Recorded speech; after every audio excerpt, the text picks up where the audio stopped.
We are in the middle of an attempt to build a 9-second sleeper Silverado. And we're probably, I don't know, 80% of the way through our engine build that we're doing this summer. If you're unfamiliar, Ugly Truck is powered by an 8.1 liter Gen 7 big block Chevy and of course a big old massive 80mm turbo.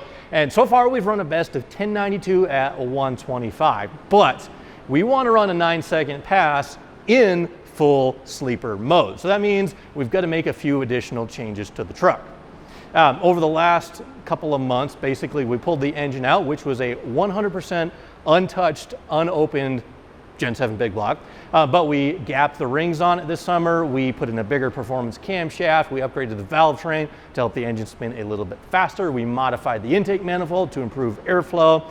And of course, we resealed the complete engine and then painted it just to make everything look nice and neat under the hood. We've got a few parts ceramic coated, or Cerakoted, and we also have a few parts that we're going to get back from powder coat, hopefully this week. But my first objective for the day is to knock out the exhaust. I'm probably also going to take care of wiring, maybe upgrade the brakes as well. There's a lot of things left on the to-do list before we can actually fire this thing up and drive it. But I guess we'll start with the exhaust. Last fall, in our quest to run a 10-second pass, one of the upgrades or modifications that I did was to change the exhaust around from a full exhaust with a muffler to a fender exit. Now this thing was fairly rowdy, you know, it had a decent sound to it, and it was a lot of fun to drive on the street because, I mean, not on the street, but to drive next to other cars on a closed course, of course. Just because it has, you know, that rowdy sound that echoes off wells and whatever. But anyway, it ruined the sleeper vibe. So Nick, my main man, he found me a new fender, junkyard fender I should say, without a hole in it, but in the correct color. And then I'm just putting my exhaust back on. I built this a couple of years ago, full 4-inch, all the way from the turbo to the tailpipe. And I really like this because it tucks up nice, completely under the frame.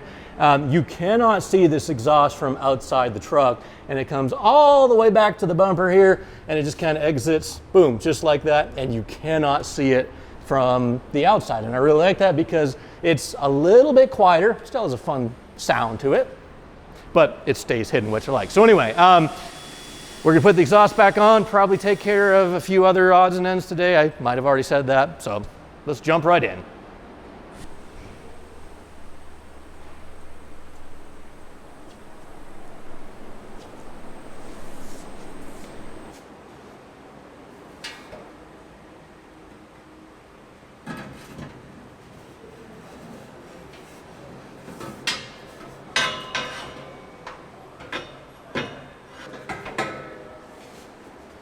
It's been too long since I've worked on this thing.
So we got the exhaust installed under the truck, which means there are basically, well, three. There are three major things that we have left to tackle before we can get this engine fired up, start the tuning process, and actually drive the truck. And back to my very favorite thing of all time, doing burnouts. The three tasks are: number one, finish assembling the engine, the accessory drive and stuff like that, which we're waiting on parts to come back from powder coat, so that is put on hold. The second thing is going to be modifying the fuel system, cutting off this crossover, cutting off this regulator, welding on some -8 AN bungs onto these rails, and then redoing the fuel lines, adding a regulator and stuff underneath the truck. But I'm still waiting on parts for that, which means the only major hurdle I have left to accomplish is wiring. Now, when this truck was built back in 2000, it came from the factory with a 5.3 and a 4L60, and we have since swapped to a 8.1 and a 4L80 and turbocharged it and done a bunch of other things. But in terms of wiring, the 8.1 swap was the big one. We had a ton of modification to do, but this go around we're making some more hardware changes, which means we have a few more wiring changes that I need to do to compensate or to make those modifications work. And the big one is the firing order. Now, I made mention of this in the last video, and I got a ton of comments of people asking, why on earth am I changing the firing order? Well, this is a Gen 7 big block Chevy, which has the same firing order as the Chevy LS. But whenever I went to buy a cam for the 8.1, pretty much nobody had Gen 7 big block specific camshafts in stock. I had one kind of picked out with the duration and the lobe separation and the lift and all that stuff that I wanted, but I think I placed the order back in like April or May, and at the time it said it would have been, I think it was like 6 months before the cam would be available, you know, the estimated order date. So instead of waiting around, I just figured, why not put a standard big block Chevy camshaft in? Because after all, the cams are virtually identical except for the firing order. So there's really no reason you can't change the firing order of an engine. It's dictated by the camshaft. So now we have the standard big block Chevy and, you know, small block 1843657 firing order instead of the LS, where 4 and 7 and then 2 and 3 are flip-flopped with each other. So to make this run right, pretty much all we got to do is change the firing order so the injectors and the ignition coils will fire at the appropriate time, and then the engine won't know any different. It'll be running just like it should, except 4, 7 and 2, 3 are swapped around. But anyhow, in order to accomplish that, we need to physically move some wires around in the ECM. This is just a quick snapshot. So this won't mean anything to you unless you're working on a P01 ECM doing exactly what I'm doing. But this pair of wires and this pair of wires get swapped for injectors, for coils. This is what I'm going to swap around. And after I do that, it's basically going to be running properly. Other than that, there are going to be a few more changes that we're making. For example, I'm adding a flex fuel sensor this time around so I don't have to manually change the stoic ratio of the fuel every time I go from pump gas to ethanol. That'll be, you know, a lot nicer. I'm going to change the tune. We won't talk about that today. I'm going to get rid of a few unnecessary things. I'm going to, like, for example, eliminate this adapter for the 4L60 to 80. I bought this a couple years ago when I did the swap, but instead of running that adapter, I can simply repin that guy down there to make it all work together. And then there's a few connectors here that we just aren't going to be using. So I figured, what the heck, this is the perfect opportunity to clean up some wiring. And then once we get all our powder coated stuff back, really the only holdup will be the fuel system. So let's go. All right, so the first thing that we're going to tackle is repinning this guy here for the transmission to make this plug directly into the 4L80. 3 wires need to be changed. 2 come out and 1 gets moved. Now, for what it's worth, I don't take credit for coming up with any of these ideas. A lot of this just comes from research and things that other people have done before me. This is a write-up from lt1swap.com. So there's tons of great useful resources out there on the internet if you're going to try to do this stuff on your own. So remove white wire S, remove tan black wire T.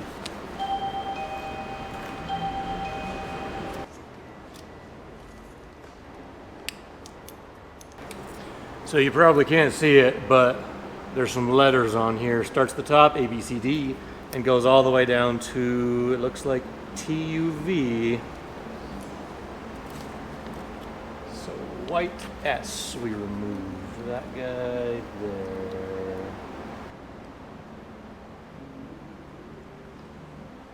Got it.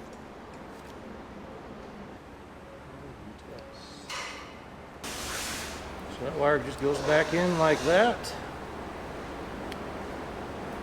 And we're done.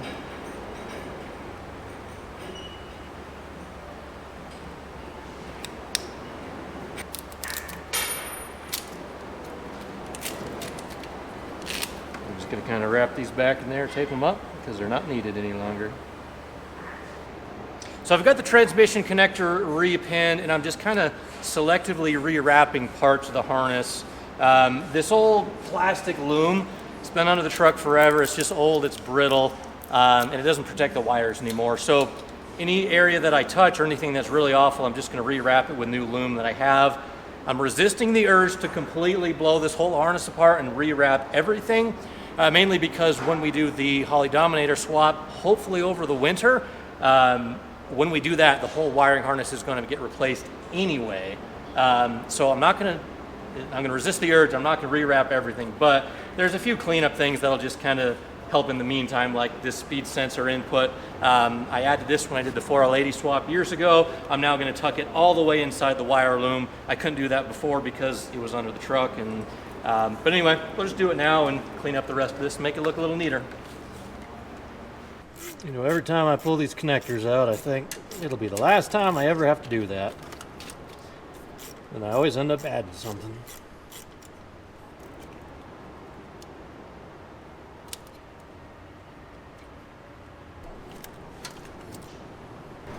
So all the changes for the fuel injectors take place on blue. Pin 43 and 44 get swapped. Pin 3 and 4 get swapped.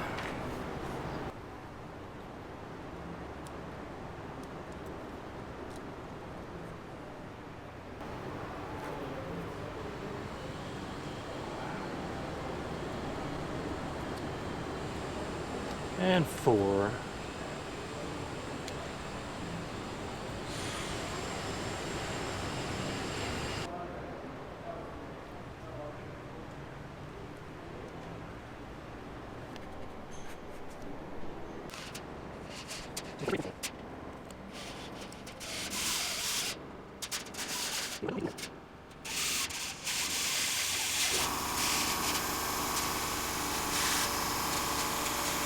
All right, so just like that, we have the injectors all swapped over.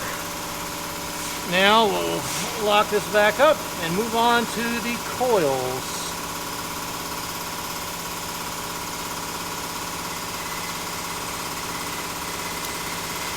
All right, next thing we're doing is installing the wiring for a flex fuel sensor. It needs to go to the blue connector pin 56.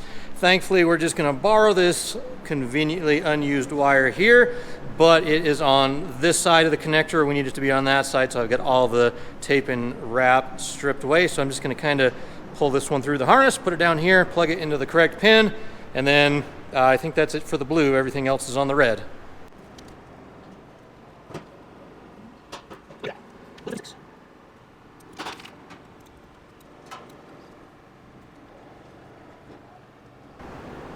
Almost like it was meant to be. A little bit long now, actually, but I'll take it.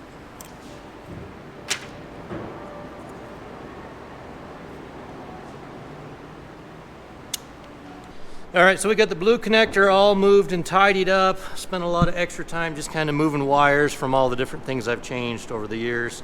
Next, I'm going to finish up the red.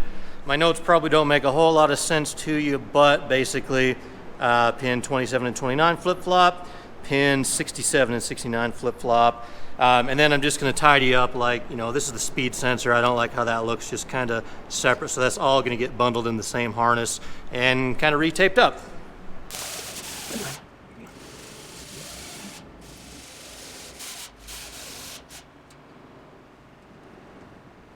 All right, guys, so quick status report where we're at. All the wiring changes have been taken care of down on the computer side, and I'm also taking some opportunity. I'm probably repeating myself here, but I'm taking the time to clean things up. Over the years, I've added a lot of stuff to this computer. Like I added electric fans, I added the 4L80 with the input speed sensor wires. We're now adding flex fuel, and we're moving some pins around, of course, for the different firing order. But there's a lot of stuff that just kind of got added on top of one another, and this is a perfect example here. This little guy is the wire I added for the input speed sensor before I realized you could actually just take the 2 extra wires you moved around from the trans connector and move them on the other end. But anyway, I just added the extra little circuit instead of putting it inside the main loom. This bugs me, and we're kind of in the middle of fixing it. On the other end, this morning I already took care of it. You can see right here, I've already loomed it and tucked it inside the main branch of the harness, so there's no more just like, you know, wire hanging out on the outside. And as I was doing the computer, I took care of this end down here. So this is all pretty much back to factory, nice and clean, nothing just sitting on the top. But basically from here to here, I've just got to tuck it inside the main loop. So we'll take care of that next. But this is just one of those things. It's like an opportunity to redeem myself because I wasn't proud of the wiring how it was before. Functionally, this will make no difference. It's going to do the same exact thing as having the wire on the outside as on the inside, but it's going to look a whole lot neater and a whole lot more factory-like. So that's what we're going to do. We're going to make it look perfect.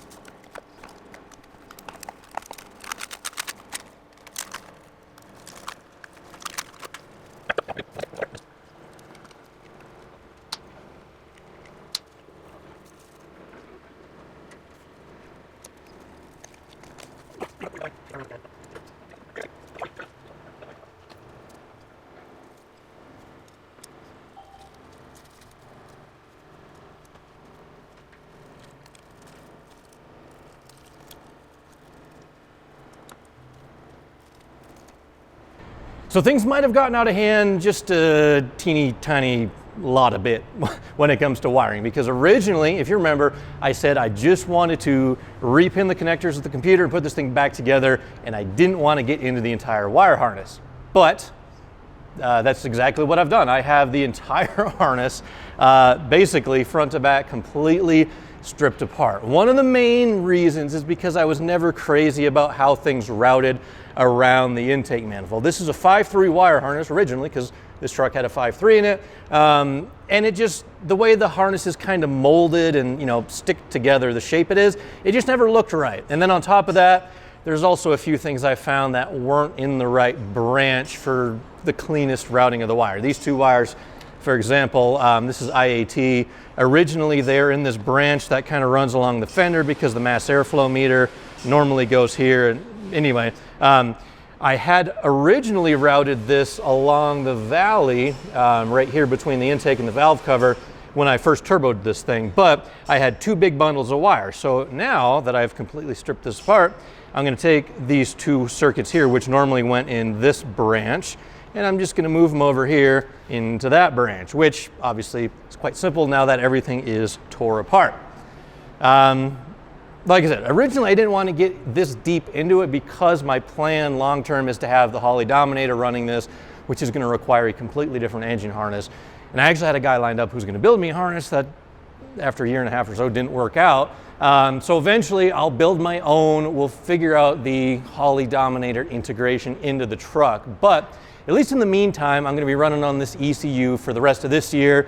So I don't know, there's that thing in my brain that just makes it so I can't ignore something that I determine to be important. I have to do it, really. That's the only way around it. It doesn't make sense on one hand because the truck is going to run exactly the same as it was before. We're just moving wires around and we're re-looming it. It's going to look nicer.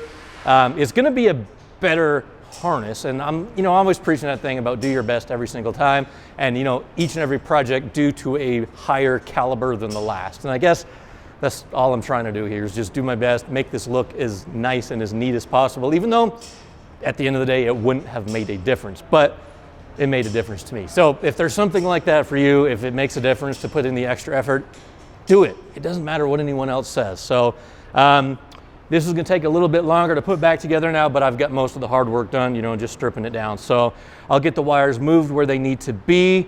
There's a few other changes, like I moved the water temp sensor from this side to that side because it would look cleaner. I'm going to redo the whole branch. But anyway, it's a lot of work, but I'm happy with it. So let me continue on and I'll show you the finished product, possibly, maybe if I get it finished this week for this video.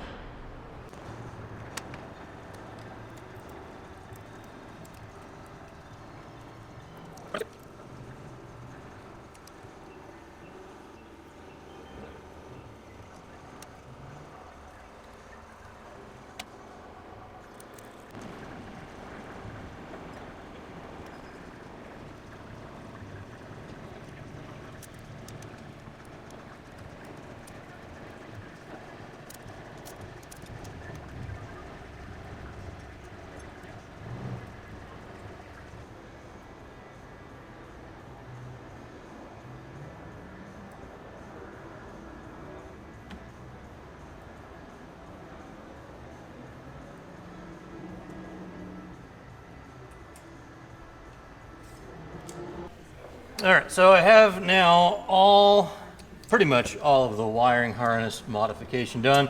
I'm just gonna wrap this middle section. I'm gonna pull it all the way back out now just to make access a little bit easier. But other than these few things up here, I gotta lengthen some of this whenever we get the accessory drive back on. But pretty much the bulk of the harness is done, or will be done.